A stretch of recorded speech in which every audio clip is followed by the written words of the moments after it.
Brian Little. Salut à tous et bienvenue dans l'apéro Mercato, votre rendez-vous du jeudi où on parle de Mercato en mode détente, en mode plage et en mode vent aussi, parce qu'il y a quand même pas mal de vent. Le Mistral c'est à nouveau levé sur Marseille, donc l'eau sera froide si vous allez vous baigner, c'est à savoir. On fait aussi la météo sur Football Club de Marseille, mais on va faire surtout la météo du Mercato avec Titi. Salut Titi. Bonjour Mourad. Ça va, on t'a délogé de la commanderie. Je vais y aller après. On ne peut pas le déloger trop longtemps non plus, parce que voilà, il a résidence secondaire. Hein, ouais, j'ai repris mes quartiers, ma chambre chez les sœurs.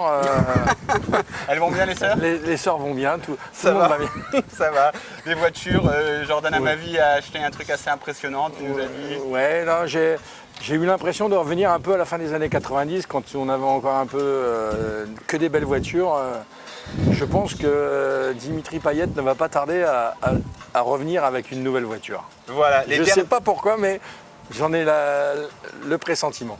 Les dernières news voitures des Olympiens, c'est aussi sur Football Club de Marseille, et oui, mais on commence tout de suite avec la première rubrique de cet apéro Mercato. Il s'agit de la grosse rumeur côté arrivée, et la grosse rumeur côté arrivée, c'est Islam Slimani, l'international algérien, donc bien connu de tous les supporters de foot en France après son excellente saison à Monaco.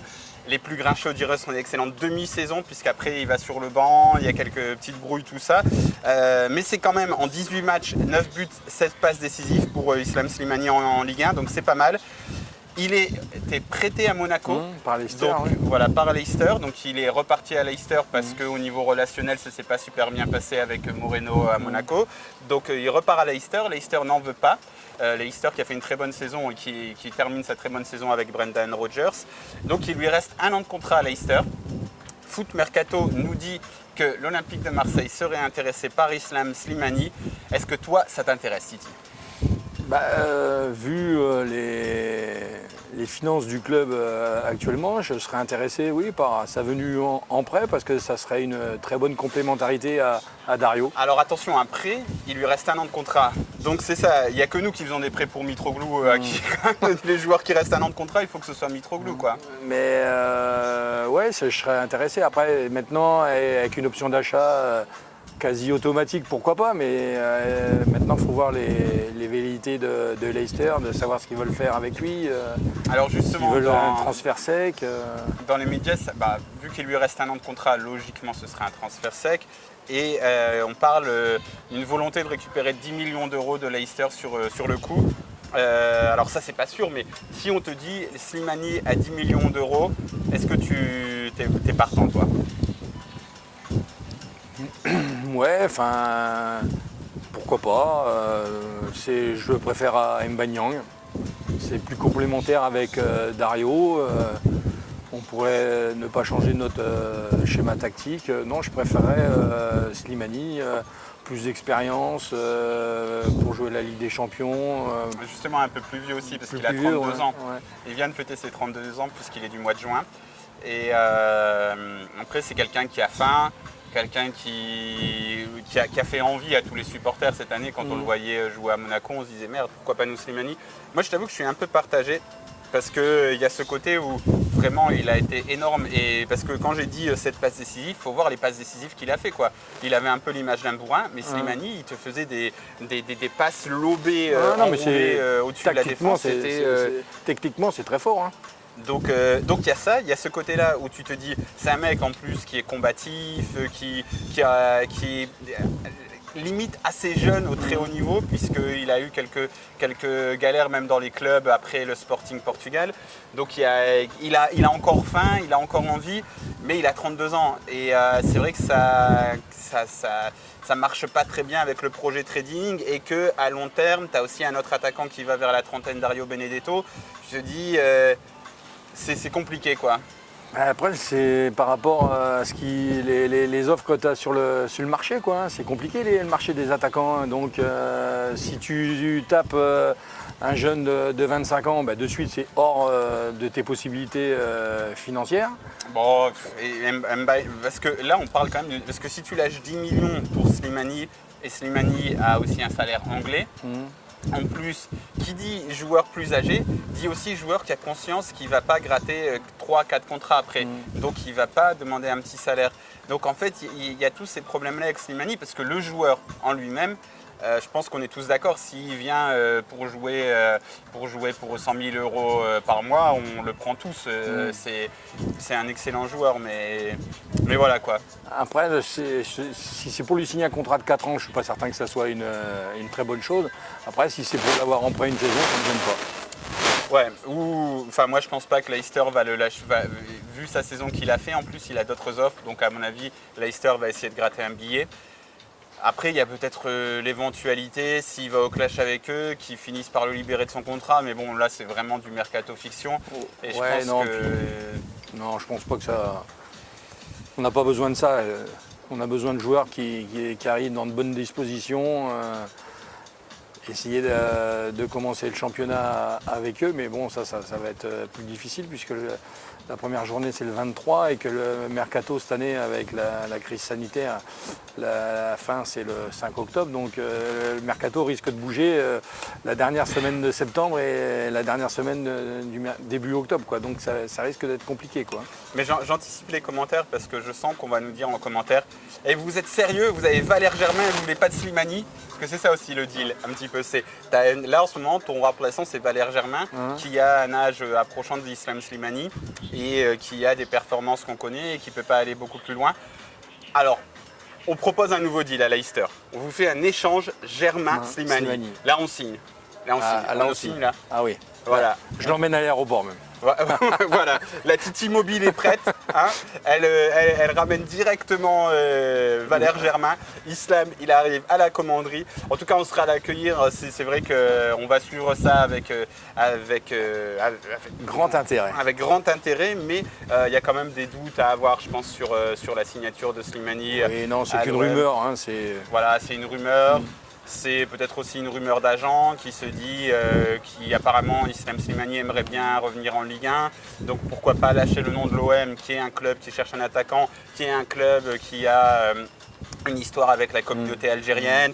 Bon, tu peux vite faire mousser le mec comme ça. On va voir. En tout cas, c'est séduisant sur le papier, c'est un peu moins séduisant économiquement.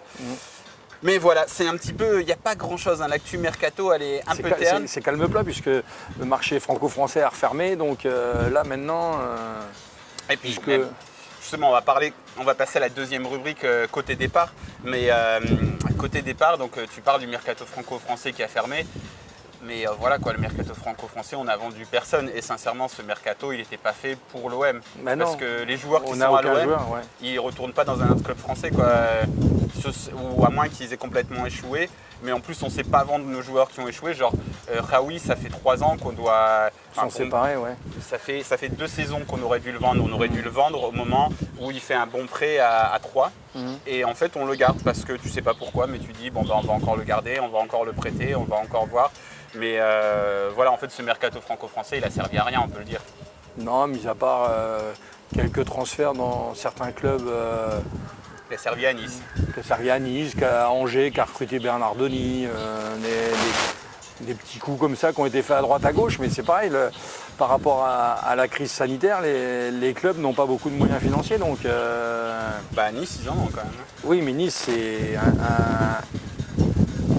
un nouveau concurrent à l'Olympique de Marseille, puisque par rapport à son actionnaire principal, il y a quand même de gros moyens à Nice maintenant. Hein.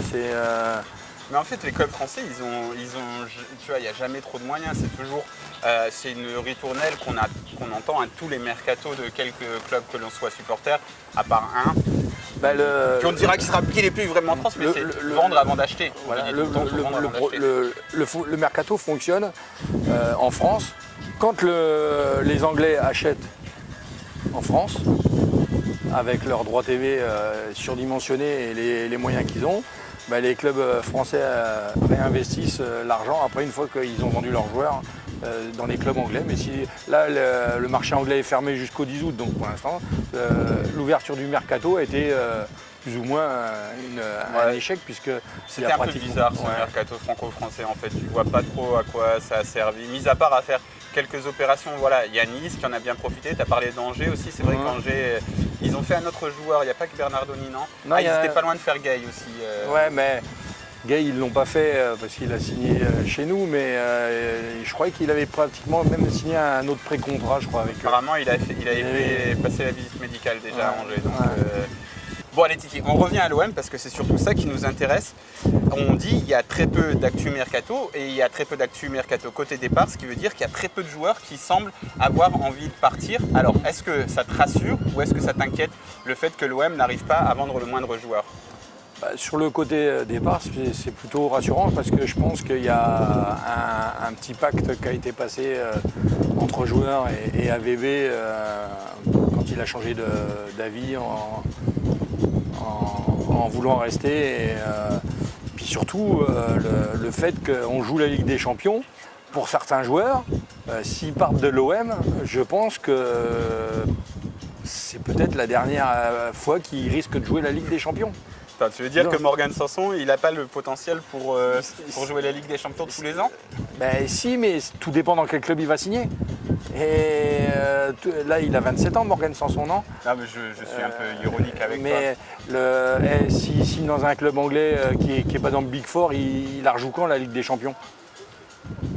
On parle de Tottenham un petit peu pour Morgan Sanson. On peut se dire que Tottenham, c'est un club qui est destiné logiquement à jouer la Ligue des Champions. Mais là, cette année, ils vont jouer seulement la Ligue Europa.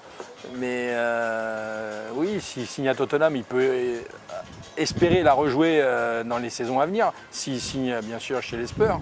Mais sinon, si tu signes à Wolverhampton ou si tu signes à Sheffield ou je sais pas où, la Ligue des Champions... Sheffield qui est un jeu très intéressant. Ouais. Mais on n'est pas là pour parler de Sheffield non plus. En fait, le truc, c'est que les grosses valeurs marchandes de l'OM, on ne veut pas les voir partir. Kamarac à l'état de ça, on ne veut pas les voir partir à la limite. Et en plus, ça s'explique parce que le mercato international n'a pas trop repris et que même si tu devais vendre ces mecs-là, tu les vendrais à des gros clubs. Donc, ils vont recruter une fois que leurs championnats seront terminés et que leurs mercatos seront ouverts. Mais si on veut jouer l'oiseau de mauvais augure, on fait ça souvent quand même à Football Club de Marseille, il faudrait qu'on arrête. On pourrait se dire, ce qui est embêtant, c'est plus les Valère Germain, les Kevin Strootman, ce genre de mecs-là pour lesquels il n'y a aucune offre, il n'y a aucun mouvement. D'un autre côté, s'ils doivent bouger, ce ne sera pas en France, vu leur salaire. Non, ils ne bougeront pas en France, c'est certain, mais en plus, Valère Germain, à qui il reste un an de contrat, il va aller au bout de son contrat. Donc je le vois mal bouger là, cet été. Kevin Strootman, par rapport au contrat qu'il a, le salaire qu'il a, je ne vois pas quel club va vouloir investir sur un joueur de cet âge-là avec un salaire aussi important. Donc je les vois pratiquement tous rester à l'OM cette année. Je pense que ça va être très compliqué de vendre les joueurs dont la direction voulait vendre et puis refaire un peu la trésorerie pour le fair play financier, mais ça risque d'être comptabilité. Au niveau de la trésorerie, ça a l'air d'aller à peu près pour le moment, à voir dans les semaines à venir quand même. Mais ça risque d'être très compliqué côté départ. Je ne sais pas comment on va s'en sortir, mais après, nous, côté supporters, si on peut garder l'effectif, déjà il était déjà restreint, si on peut garder l'effectif au complet, plus 4 joueurs comme veut AVB, pour nous ça nous va. Voilà, parce que des fois on dit oui, même si Sanson il part, il y a déjà Gay, mais AVB a été clair, il a dit le deal c'est on garde l'effectif plus 4 joueurs et s'il y a un départ, il est remplacé. Donc ça veut dire que pour le moment, si Belardi arrive, j'ai toujours tendance à dire Balerdi, ça va venir avec le temps. Si Belardi arrive, ça voudrait dire qu'il y aurait encore 2 recrues supplémentaires sans départ. Et s'il y a un départ, il doit être remplacé. Donc on va suivre ça avec attention. Après moi, vraiment, ce qui m'inquiète un petit peu, c'est plus les joueurs qui n'ont plus aucun rôle à jouer dans l'effectif et dont on n'arrive pas à se débarrasser. Ça, c'est embêtant. Et quand tu te dis, Valère Germain, par exemple, ce serait pas mal d'essayer de lui trouver une porte de sortie. C'est vrai qu'il a un énorme salaire. Après, on a vu des mecs qui ont des énormes salaires dans leur dernière année de contrat. Tu arrives à leur proposer autre chose avec un salaire moins important sur une durée plus longue. Donc le mec, il se dit, OK, je suis gagnant. Mais sur le cas particulier de Valère Germain, vraiment, moi, j'ai envie de dire, je pense qu'on oublie un peu la particularité du mec même, c'est-à-dire qu'il est quand même attaché à l'OM, qu'on le veuille ou pas. Alors certes, on veut tous le voir partir, mais je pense que lui, dans sa tête, dans son plan de carrière, il se dit bah, je vais au bout de mon contrat avec l'OM parce que déjà c'est un peu un kiff quoi, pour lui d'être à l'OM en fait. C'est un peu un summum et il se dit bah, je vais aller au bout du truc. En plus, je vais jouer la Ligue des Champions et après je partirai. Ça, Et le mec, en fait, il fait beaucoup avec. Une fois, j'en parlais avec quelqu'un qui me disait en fait, ce mec-là, il n'a pas de qualité particulière. Alors, il n'a pas une très grosse frappe, il n'est pas très rapide, mais il a réussi à faire carrière avec ses qualités très limitées parce que franchement, il a aucune qualité qui te saute. Il a un bon jeu de tête parce que c'est aussi un peu au niveau du timing, tout ça, mais tout le reste, c'est assez limité et il a réussi à faire carrière comme ça. Donc, à mon avis, ce mec-là qui réussit à maximiser tout ce qu'il a pu faire avec ses qualités limitées, eh ben, il va maximiser son contrat à l'OM et il va aller au bout. Et puis l'an prochain, il se dit qu'il n'est pas trop blessé, il devrait signer un gros contrat avec une grosse prime à la signature. Et donc on risque de le voir empiler pour une saison supplémentaire. Non mais après, quoi qu'on en dise, même si pour nous les supporters, c'est pas un joueur qu'on valorise en priorité, mais il est quand même important, quoi qu'on dise, dans l'effectif et même pour AVB, dans le turnover, il s'en sert. Après, le problème, c'est qu'on a quand même un effectif avec beaucoup de rustines, parce que c'est vrai que ce que j'appelle des rustines, tu vois, c'est-à-dire qu'à un moment, Bounassar, ça a été une bonne rustine. Tu as pu le mettre à plein d'endroits, tu as un trou, hop, je sors ma carte Bounassar. À un moment, Germain, c'était un peu ça, hop, j'ai un trou, hop, je sors ma carte Valère Germain. Et sur certains matchs, ces mecs-là, ils ont fait l'affaire. Même Maxime Lopez, il a joué aussi la rustine côté droit. Donc c'est pas mal, pourquoi pas. Sauf que c'est des rustines, tu vois, et qu'à un moment, bah, tu es l'Olympique de Marseille et que tu veux un peu plus. Et puis surtout, en fait, il y a une différence aussi. C'est que Maxime Lopez ou Bounassar, ils n'ont pas le salaire de Valère Germain. C'est ça, c'est que c'est comme Kevin Strootman aussi, qui a finalement eu le rôle du bon joueur de vestiaire, du bon joueur de devoir, mais qui prenait l'eau quand c'était un peu trop haut. Eh ben, ces mecs-là, le problème, c'est qu'ils ont des salaires trop élevés, quoi. C'est ça le truc, parce que si ces mecs-là, tu pourrais te dire, bon, bah, pourquoi pas, tu vois, ils sortent du banc, ils te rendent service, voilà, ils font les efforts défensifs très bien, sauf qu'ils te coûtent très cher, quoi. C'est ça le problème, et que tu vas jamais réussir à t'en débarrasser. Et ça, c'est un peu embêtant, je pense, mais après. Ça, c'est le côté le verre à moitié vide. Le verre à moitié plein, c'est que on est, on va dire fin juillet, allez, et que Tchalé Tatsar et Camara sont toujours là. Et que pour moi, ça, c'est une bonne nouvelle parce que ce sont deux excellents joueurs et qu'on a envie de les voir rester. Ouais. Un joueur qu'on avait envie de voir rester, mais qui en avait rien à foutre, qu'on avait envie de le voir rester, c'est Isaac Liadji, qui s'est exprimé pour la première fois depuis son arrivée au LOSC à l'équipe et qui a donc expliqué qu'il était parti à Lille pour le projet sportif, qui faisait plus confiance aux jeunes. Est-ce qu'on n'a pas un peu envie de se foutre de sa gueule lorsqu'il dit ça, alors que l'Olympique de Marseille vient de signer Pape Gueye et est en instance de signer Leonardo Balerdi, tous les deux âgés de 21 ans, qui disent qu'ils vont miser sur leur centre de formation. C'est un peu du foutage de gueule, non? Un petit peu beaucoup. Puis après, il est un peu obligé de dire ça. Un peu, ouais. Par rapport aux supporters lillois et tout, il ne va pas dire... mais après, non, ça reste qu'un pari. Hein. Il va bientôt avoir 18 ans, non? Et il n'a rien prouvé à l'OM. Donc, AVB, il l'avait mis contre Naples, il avait joué un peu. Après, il a fait une rentrée à Amiens. Il avait fait une rentrée lamentable, quoi. C'était même dur pour lui parce que les jeunes, voilà, il était... Et on aurait dit un mec que tu avais mis hors de son contexte, quoi. D'un seul coup, c'était beaucoup trop grand, il n'était pas prêt pour ça, quoi. Non, pas prêt, puis pas le niveau encore de la Ligue 1, je pense.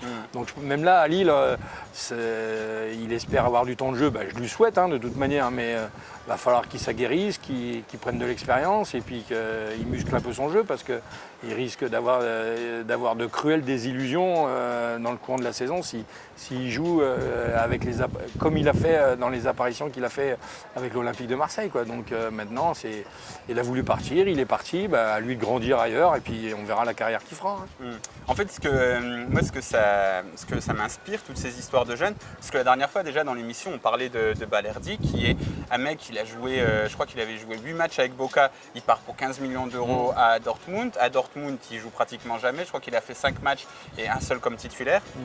Et le mec va, tu vois, donc il est parti pour 15 millions. Et là, on serait sur le point de faire un prêt avec option d'achat pour 12 millions d'euros. Donc ça veut dire qu'il aura déjà généré 27 millions d'euros de mouvements de capitaux, qu'il n'a pas prouvé grand-chose, même si apparemment le coca ça fait rôter. Même si apparemment il a beaucoup de qualité. Et forcément, on veut aller vers ce genre de joueurs parce que c'est le football moderne qui actuellement fait ça. Parce que Lille, par exemple, ils avaient un jeu assez attractif parce qu'ils avaient plein de jeunes, donc ça courait dans tous les sens. Et que, en plus, si tu veux avoir du très haut talent, pour moi, il faut que tu prennes des très jeunes joueurs parce qu'une fois que le très haut talent, il a 25 ans, il est dans des clubs où ça coûte très cher. Donc pourquoi pas, mais c'est assez affolant quand même quand tu vois tout ce qui se passe autour des jeunes, autour de la spéculation la plus totale autour de talents qui n'ont encore rien prouvé. Et Liadji en est un exemple, Balerdi en est un autre. Et voilà, moi ça m'affole un petit peu. Après, Balerdi, quand tu regardes comptablement, Dortmund, ils veulent rentrer uniquement dans leur argent. Ils l'avaient fait signer un contrat de 5 ans, 15 millions. Ils l'ont gardé 1 an, 3 millions d'amortissement sur l'année. On le vend 12, on a récupéré. On a récupéré l'amortissement du truc, c'est vrai. Je pense que c'est uniquement ça. Hein. Oui, voilà. Après, ils ne comptent pas sur lui parce qu'il ne rentre pas dans les plans de l'entraîneur. Donc ils veulent s'en débarrasser. Pour eux, ils veulent rentrer dans l'argent investi. Ça, t'as raison. Mais ça fait quand même que, tu vois, au final, entre son départ à Dortmund et à l'OM, tu vois, tu auras eu 27 millions qui auront transité dans le club. Ouais. Et tu auras eu 2 fois des primes à la signature. Et Isaac Liadji, il signe fin juin et il ne signe pas avant l'OM parce qu'avant tes 18 ans, tu ne peux pas avoir de prime à la de commission si tu es un agent. Donc tu as tout ce truc. Moi, je pense qu'il faut vraiment l'avoir en tête parce que c'est vraiment dégueulasse. Et on parle c'est fait pour générer de l'argent pour tout ce qui transite autour de. Et pas pour les joueurs de foot non plus. Hein. C'est pas pour eux. Hein. C'est pour les agents, pour les clubs, pour les trucs comme ça. Et ça, c'est vraiment un truc. Les mandataires, les apporteurs d'affaires. Voilà. C'est impressionnant tout ce qui transite comme argent. Pour les joueurs, enfin quand les joueurs sont transférés, pour ça qu'un peu à un moment le président il faisait un peu la guerre un peu à tout ça, il voulait le moins de transactions possibles entre le joueur et le club parce que sinon tu as toujours de l'argent à verser à des intermédiaires, des agents, c'est pour ça qu'il a re-signé la prolongation de contrat à Pelé sans son agent. Peut-être que je ne sais pas comment ça s'est passé avec Payet, s'il y a eu son agent au milieu de cette transaction. Je ne sais pas, ils n'en ont pas parlé. Donc, mais je pense qu'il essaye au maximum d'éviter de donner ses commissions aux agents maintenant. Donc après, pourquoi pas. Hein. Mais c'est vrai que c'est pour le foot business maintenant, ça serait bien de diminuer tous ces... Ce serait bien aussi qu'il y ait un petit peu de régulation, de réglementation. Parce que tout le monde disait que par rapport à la crise sanitaire, qu'après ça allait être un football nouveau, que les transferts allaient redevenir un peu à des hauteurs raisonnables. À des hauteurs raisonnables. Mais quand on voit les prix là, qui sont plus ou moins demandés, au Siemens à 80 millions à Naples, on reste toujours dans le même... Allez, Titi, on va parler d'autres trucs qui est un peu n'importe quoi. Là, c'est encore un peu plus n'importe quoi. C'est la rubrique En vrac. Et En vrac, ça vient souvent d'Italie. Les médias italiens. Ils sont forts. Ils sont très très forts. Ils nous ont sorti là, Calcio Mercato Web, c'est la date d'hier, qui nous parle de Adrien Rabiot à l'OM. Adrien Rabiot, ouais. Et pour 30 millions d'euros. Parce que si Ajroudi venait, l'OM aurait de l'argent et que donc il pourrait lancer une offensive pour Adrien Rabiot.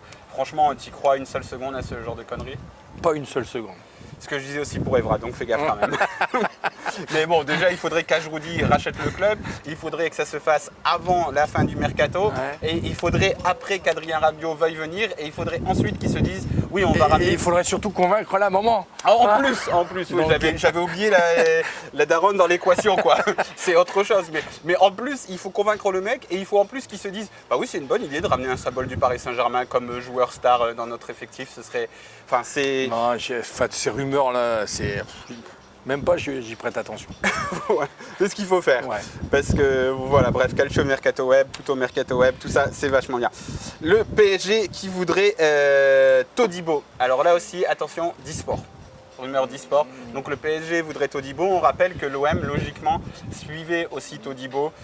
Qu'est-ce qu'on en pense de ça? Est-ce qu'on s'en fout parce qu'on va faire Balerdi, ou est-ce qu'on se dit Balerdi, il a toujours pas signé à l'heure où on enregistre cette émission, ou est-ce qu'on se dit quand même attention, qu'est-ce que ça t'inspire? À la rigueur, je croirais plus la rumeur du Portugais, le jeune joueur de Porto, là, le défenseur, avec AVB, dans une possibilité plutôt que Todibo. Todibo, c'est le même truc que Rabiot. Moi, je jette directement à la poubelle. Ah ouais, je retiens même pas. Quoi. Pourquoi? Parce que Todibo, logiquement, c'est un très jeune joueur, français, international, qui est censé avoir du talent. Là aussi, ça pose des questions parce que le mec avait joué quelques matchs avec Toulouse. Alors certes, tu avais l'impression qu'il avait un potentiel, mais il n'a pas du tout confirmé son potentiel à Toulouse. Boum, il part au Barça. Après au Barça, il joue pas. Après, il va à Schalke 04 ou en prêt, où en fait il joue pas trop mal, mais son équipe perd tous les matchs. Et après, il revient et il est nul, mais son équipe gagne un peu plus de matchs. Donc, et ce mec-là, il est entre le Barça, le PSG et l'OM. C'est incroyable. Mais après, ouais, mais ça, c'est des rumeurs d'agents certainement pour faire signer les joueurs. Je sais pas attention, les représenter. Il est propriété du Barça, quoi. Le Barça, je pense pas qu'il compte dessus, puisque sinon, il serait resté à la maison au Grana, et puis il aurait fait quelques apparitions. Mais là, c'est des joueurs, là, malheureusement, un peu comme Pape Gueye, mal entouré, on signe au Barça pour des grosses commissions, puis après, les clubs, ils ne comptent pas sur ces joueurs-là, et on les prête à droite, à gauche, et finalement, la carrière de ces joueurs-là, elle est complètement... foutue, et ça appauvrit tout le circuit du foot, parce que tous ces mecs-là qui pourraient jouer à Toulouse, et après quand l'OM joue contre Toulouse, c'est plus difficile de leur marquer des buts, donc le match est plus intéressant. Non, il est dans l'équipe W du Barça. Et c'est ce que Balerdi fait aussi, au lieu de jouer à Boca et que dans le Super Classico, tu as un peu plus de talent, non, il est dans l'équipe B de Dortmund. Et c'est vraiment bluffant que, en fait, c'est ça aussi le problème de ce marché des jeunes, c'est que, et là l'Olympique de Marseille, on peut un peu défendre notre club parce que pour une fois, l'OM, les jeunes qu'ils achètent, ce serait pour les faire jouer, au moins. Mais les gros clubs, vraiment, ceux qu'on veut toujours aider, ceux qu'on veut toujours renforcer, ils achètent tous les talents, quitte à les griller, ils s'en foutent. C'est juste pour pas que les autres les aient, quoi. C'est ça. C'est dégueulasse. Pour les joueurs, c'est malheureux à dire, mais tous ces jeunes joueurs, ils y pensent même pas à ça, quoi. Eux, ils voient, ça y est, putain, le Barça, il me veut, je vais signer au Barça, c'est l'apogée de ma carrière. Et finalement, les jeunes, tu les vois jamais, quoi, sous les couleurs du Barça, quoi. Sauf Todibo, il a dû se dire, quand je vais faire des transversales à Messi, il les a fait qu'à l'entraînement. Tu vois, regarde maintenant, comme je disais tout à l'heure, j'aime bien le profil de carrière d'Arocha, là, qui est parti de l'OM il y a 3 ans, là, qui a signé à Niort en Ligue 2, et là qui vient de signer en Championship en Angleterre. Même on peut parler d'Abergel aussi, qui montait en Ligue 1 avec Lorient, et qui est parti en Ligue 2. Enfin après c'est des talents qui n'étaient pas. Abergel, c'était loin d'être la grosse star du centre de formation. Mais tu vas en Ligue 2, tu fais tes armes, tu joues, et puis après tu arrives et finalement à 27 ans, tu es un joueur de Ligue 1, et au moins c'est appréciable. Mais et en même temps, maintenant, la spéculation sur les jeunes, et la spéculation, c'est vraiment ça. C'est-à-dire que, vraiment, au sens littéraire, c'est-à-dire que tu sais, je te dis, si tu fais pousser des fraises, je te dis, je te donne maintenant 10 € pour ton kilo de fraises, parce que je me dis que dans 3 mois, elles vaudront 15 €. Et c'est vraiment ça, c'est-à-dire que tu te projettes sur une valeur qui va arriver. Et maintenant, ça, avec n'importe quel jeune joueur qui fait 3 crochets, on est rentré là-dedans. Et ce qui est le plus affolant, à la limite, tu dis, bon, ok, on misait sur la jeunesse, parce que c'est vrai que les équipes qui jouent bien avec peu de moyens, c'est des équipes qui misent sur la jeunesse. Ok, pourquoi pas, sauf que c'est des gros clubs qui font ça juste pour accaparer et pour se dire bah, si lui ça devient Messi, je l'ai. Et un autre exemple, moi qui me paraît assez hallucinant, c'est Michy Batshuayi. Alors il était un peu plus vieux. Mais il vient à l'Olympique de Marseille déjà dans l'idée de faire un tremplin, parce qu'à l'époque tu pensais encore faire des tremplins, tu vois. C'était l'époque où tu étais encore un peu con, tu vois. Tu pensais que ça servait encore à quelque chose d'aller dans des clubs intermédiaires. Maintenant tu as cash au Barça et tu es pressé 175 fois. Et donc Michy, il va à Chelsea, il joue jamais. Enfin, s'il a joué quelques matchs, ok, les gens vont me dire oui, maintenant regarde ses stats. Le mec, il est prêté tout le temps. Il est tout le temps 3e, 4e attaquant. Et il en est à combien d'années de contrat, là, Michy? Il part en 2015-2016, sa dernière saison, 2016-2017, 2017-2018. Il va arriver à la fin, il est 21 ans. Voilà, je pense qu'il est sa 5e année. Et le mec, il a joué que quand il est parti en prêt, tu vois. Donc, c'est désastreux. Bah pour revenir à cette formule-là, le deuxième jeune de l'OM qui est parti, là, Nkunku, qui a signé à Everton, ça va être le même profil de carrière. Ça va être prêté à droite, à gauche. Après, Everton, c'est un club un peu en dessous du top 4, du top 4, du Big 4, là, comme on dit en Angleterre. Donc, bon, à la limite, c'est pas comme Todibo qui va au Barça, tu vois, c'est un petit peu... Oui, mais ça sera pareil, ça va être un joueur qui va. Les clubs anglais, ils ont combien? 40, 45 joueurs pros sous contrat. Les mecs, même s'ils en ont un de plus, ça les gêne pas, donc ils vont le prêter. Puis le mec, s'il n'expose pas, bah, il sera prêté 4-5 fois et puis il partira en Angleterre avec peut-être le compte en banque gonflé, mais avec son métier qu'il n'aura pas exercé, je pense, avec amour et. C'est plus ça le foot et ça devient, ouais. Ça devient inquiétant, hein, sans oublier les 5 changements autorisés. Comme ça, les gros clubs qui ont 175 joueurs sous contrat, ils vont faire rentrer Di Maria à 10 minutes de la fin quand nous, on fera rentrer, je sais pas qui, personne, le jardinier. On fera rentrer, c'est ça, parce que si tu sors à 5 joueurs de l'effectif, là, Dédé Fournel, le Suédois. À 10 minutes de la fin d'un match, bah, tu changes pratiquement 50% de ton équipe. Je sais pas qui reste sur le terrain, quoi. Le Real pourra toujours faire entrer Gareth Bale pour 2-3 minutes à un moment. Ouais. Bon, on passe à la dernière rubrique de l'apéro Mercato, c'est la rubrique dédiée aux concurrents de l'OM. Alors là, c'est un concurrent historique, mais ça me paraissait intéressant d'en parler. On a fait le tour de tous les trucs dégueulasses du football. Alors, non, je rigole, c'est que le début. Mais là, on arrive à un autre truc bien dégueulasse du foot, donc l'AS Saint-Etienne, donc concurrent historique. Stéphane Ruffier, ouais. Voilà, qui est plus vraiment dans les... Ils sont censés se battre pour les places européennes, mais bon, l'an dernier, c'était pas ça. Qui veut donc virer Stéphane Ruffier parce qu'ils ont des problèmes avec lui dans le vestiaire. Et il est arrivé en retard à un entraînement. Alors apparemment, il était au centre d'entraînement, mais le kiné n'était pas là pour le strapper. Et donc, voilà, bref, ils ont profité d'une espèce de petits trous comme ça. Ils se sont engouffrés dedans. Un peu comme l'OM l'avait fait avec Adil Rami, avec Bedimo, avec Fanny. Et c'est toujours pour des trucs genre oui, mais t'as mis un post sur les réseaux sociaux, ouais, mais t'as fait une association en Afrique, ouais, mais t'as été à Fort Boyard. Donc en fait, j'ai envie de te dire, c'est ça l'OM Way dont nous parlait Jacques-Henri Hérault, le truc que les autres clubs vont vouloir copier. C'est bon, il a fait école, non? Ben, je pense, ouais, ça commence à faire son petit bonhomme de chemin, ouais, puisque avec cette histoire-là, Saint-Etienne s'affiche un peu comme l'OM à l'époque, là, dans la rubrique un peu, pas des faits divers, mais si, les faits divers des clubs de football, quoi, mais c'est pas très sain pour les clubs, je trouve, et puis ça tombe souvent sur les trentenaires avec des gros salaires. Ouais, c'est bizarre, hein, on veut se séparer d'un joueur avec un gros salaire à qui doit rester encore, je pense, encore 1 an ou 2 ans de contrat chez les Verts, donc c'est bon, on va se séparer, on va lui trouver une petite casserole comme ça, là, au coin du jardin, et puis on va lui mettre une mise à pied, et puis on va le licencier, quoi. Après, franchement, tu vois, je suis pas fan de ces méthodes-là, Stéphane Ruffier, même du joueur, tu vois, je pense qu'il a dans le vestiaire, il avait une mauvaise influence. Je comprends que Claude Puel, ils doivent se dire, ok, ces mecs-là, ces trentenaires là qui traînaient des pieds. Claude Puel aussi, j'en suis pas fan, hein, tout le monde le sait. Mais tu vois, il y a plein de mecs qui disent, oui, mais enfin, tu vois, ce football français, un petit peu de privilège où après, bah non, t'es fou, tu me demandes à faire des efforts et tout. C'est pas ce que je défends, hein, mais et puis Adil Rami, il était complètement nul sa seconde saison. Mais par contre, en fait, sur la méthode, c'est un peu un truc que tu frappes sur les faibles, tu vois, sur les mecs, même si la Ruffier c'est un symbole de la SSE, mais c'est-à-dire des mecs, les supporters doivent se dire oui, mais c'est pas des valeurs marchandes, c'est pas des mecs comme ça. Ça me paraît vraiment, en fait, c'est un peu lâche, quoi. C'est la nouvelle réglementation. Maintenant, tu tu fais plus l'affaire, allez hop, on te trouve n'importe quel prétexte, on te vire. Ils ont des grandes chances de perdre. En plus, le truc, c'est que c'est lâche et que c'est pour étaler dans le temps, tu vois, ce qu'ils vont lui payer, quoi. Ouais. C'est les nouvelles, avec la nouvelle loi travail maintenant, tout ce qu'ils ont sorti là depuis 3-4 ans maintenant, c'est la porte ouverte à tout, quoi. Même si tu as un contrat, du jour au lendemain, comme ça, tu peux te faire virer même sans véritable raison. Donc ça touche les clubs de football maintenant.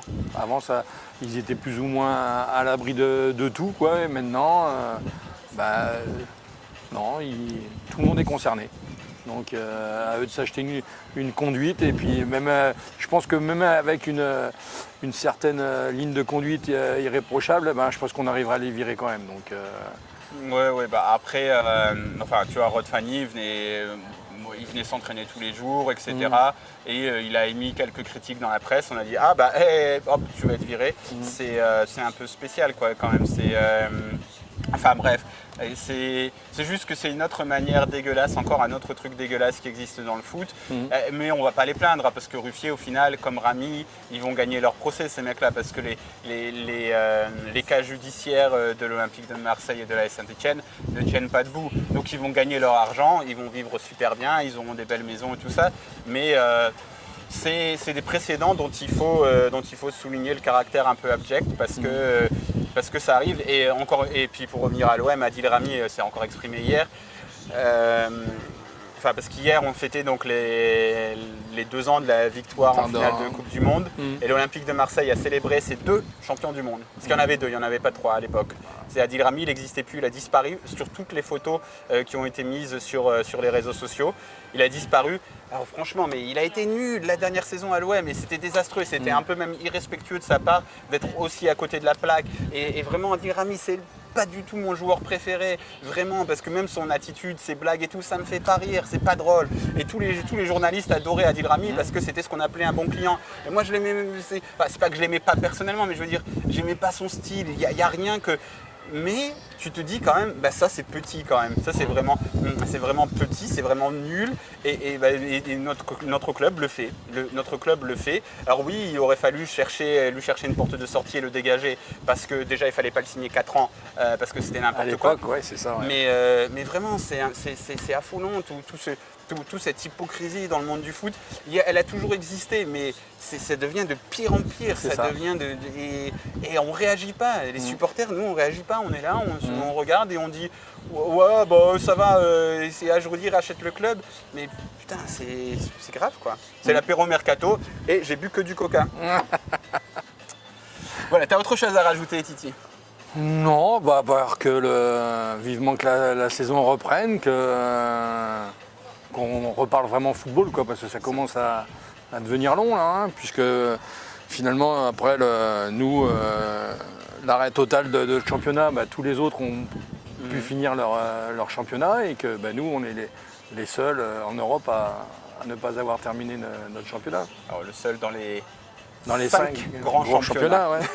Dans les 5. Après tant mieux pour nous, puisque au moins on est en Ligue des Champions, parce que si on avait fini championnat, le classement final, je ne sais pas si il serait resté le même. Donc, Ce que je disais à Jean-Charles la dernière fois, je pense que tu aurais quand même été dans les 3 premiers. Alors peut-être que plus 3 que 2.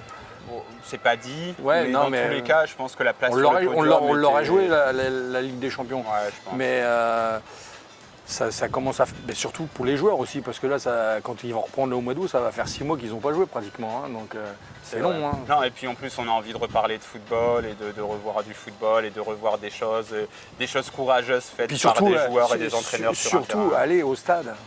Aussi, voilà. Et puis, parce que c'est vrai que c'est... Si c'est pour voir les matchs à la télé devant 5000 personnes au début, là, comme ils ont l'air de dire, ça va être compliqué parce que je ne sais même pas comment ils vont faire pour choisir 5000 personnes, quoi. Ouais. Franchement, même je préférerais toujours qu'il y ait 5000 que 0.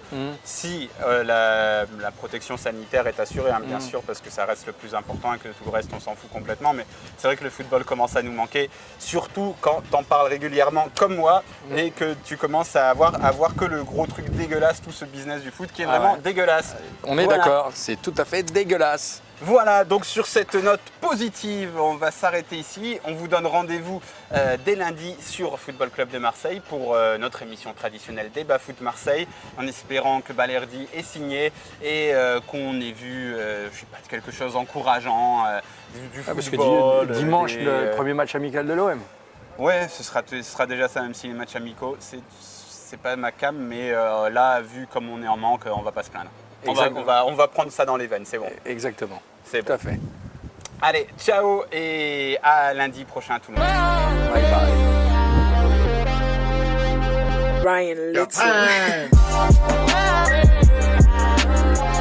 Little.